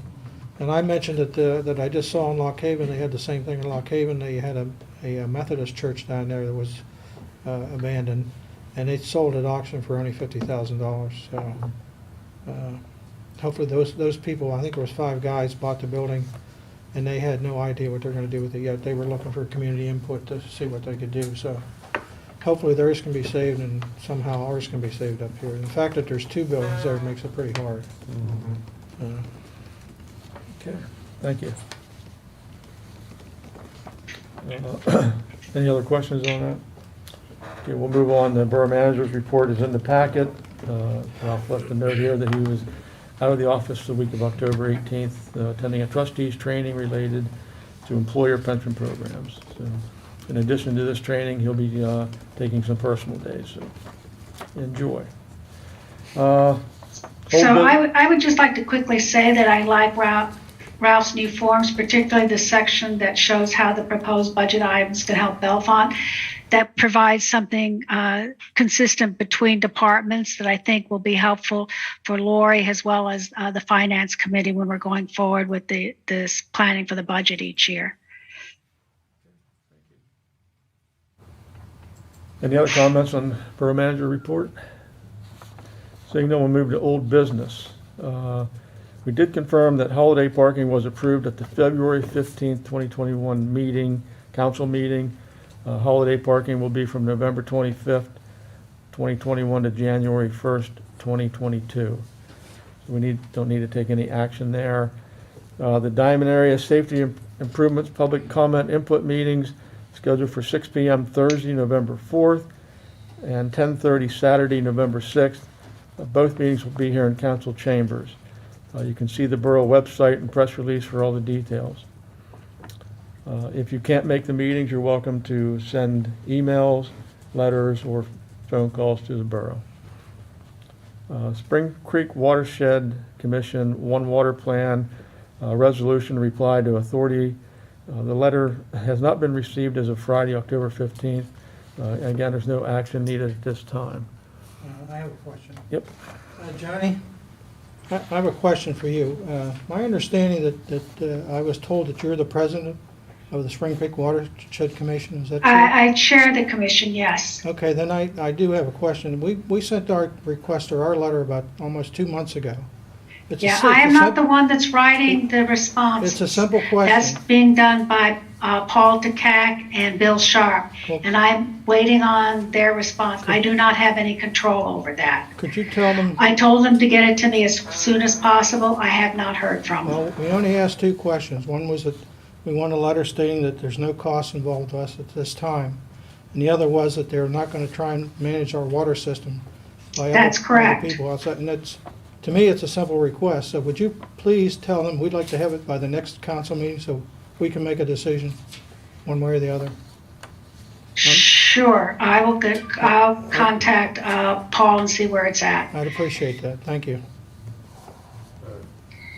Joanne, when is your next watershed meeting? Hold on a second, let me look. Because it might be they're holding off until they have a watershed or a commission meeting. It could be, because it didn't come up until the last one. We only meet once every 2 months. So the next meeting is November 17th. Okay, so you'll So talk it might to- be that they're feeling that they want to go back to the commission before they send it back out, and I don't have the answer to that. Okay. So if I can get it before our next meeting, I will. If that's what they're planning on, then I'll let you know.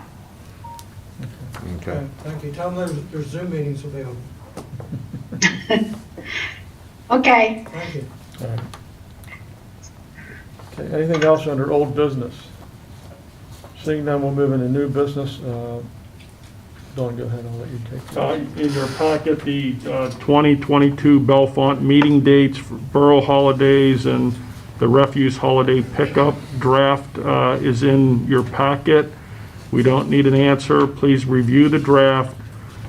We will keep this on the agenda through the November meetings. We will request council action at the December 6th meeting so that advertising can occur. The next item So is... Don, Yes? Don, I have several corrections from on these dates. Do you just want us to send these to you, or what? Yeah, send them to us, Joanne, please. Okay.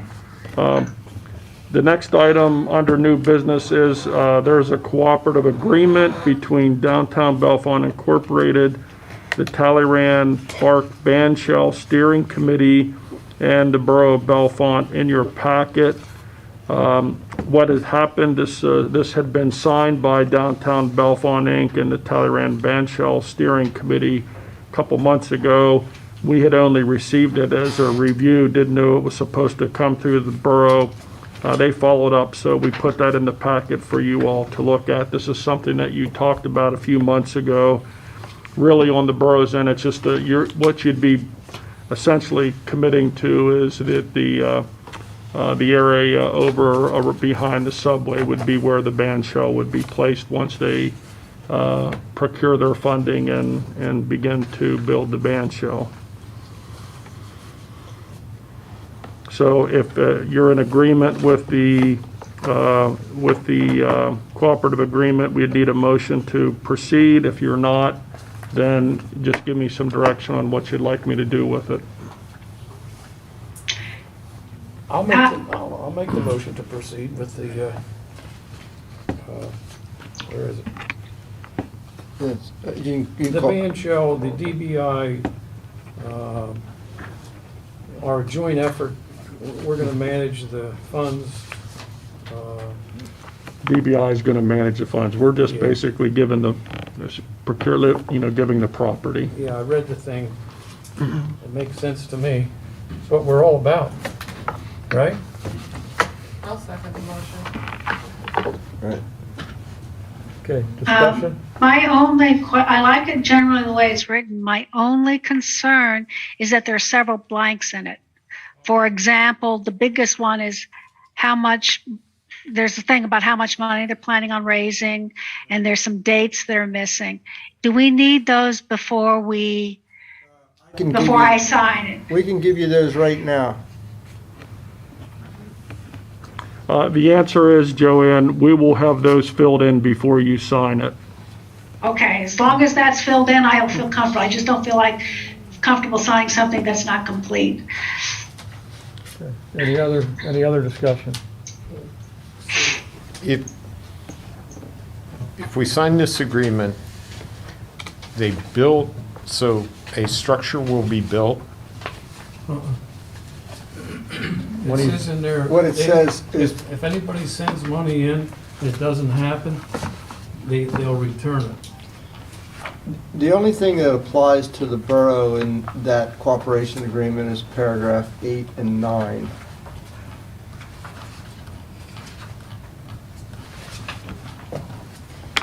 It just says the borough agrees to, it should, I have it real small here on my phone.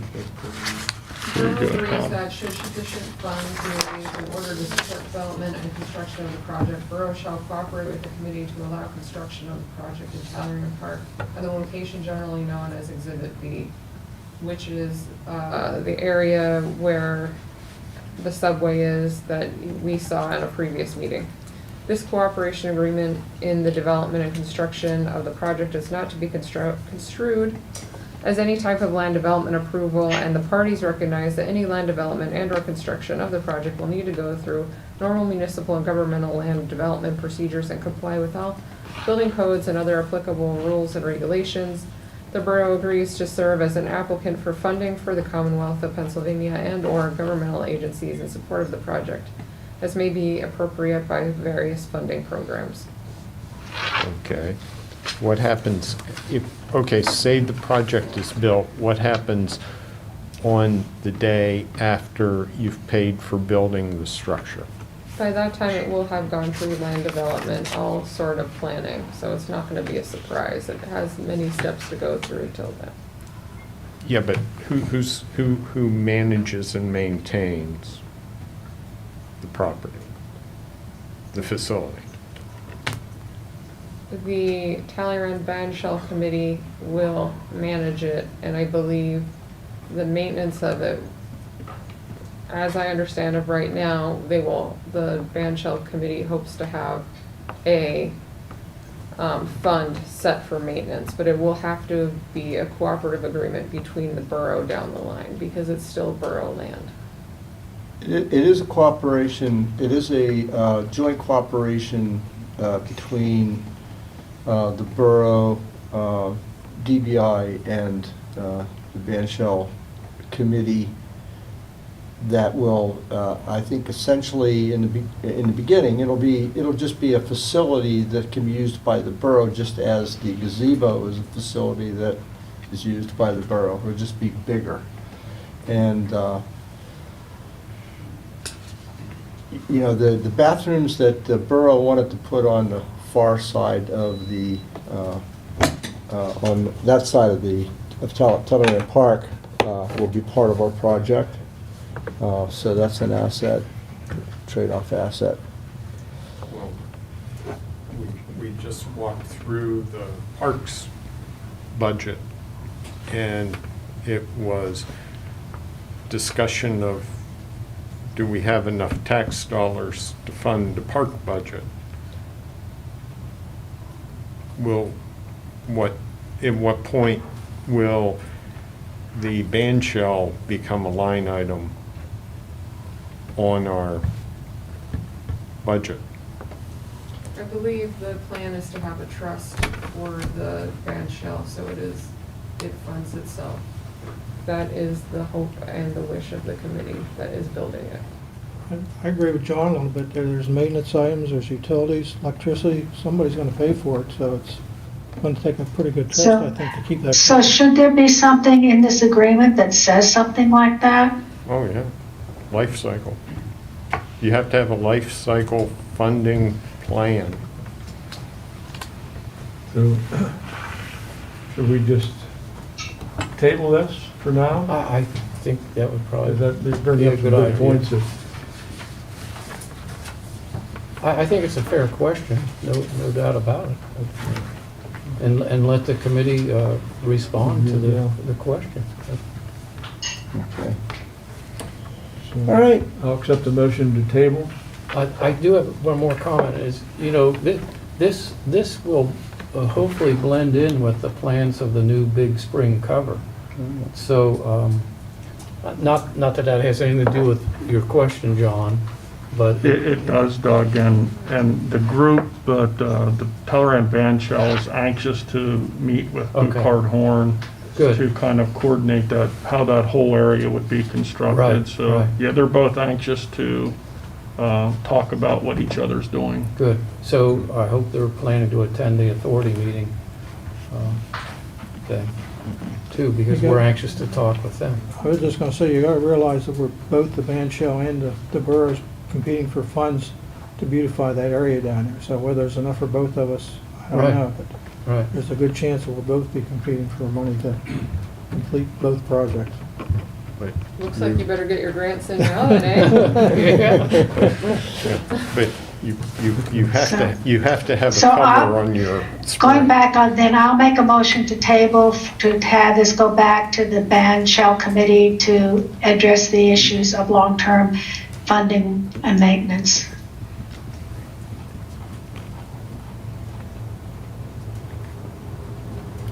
A second? I'll second it, Clayton. Clayton seconds.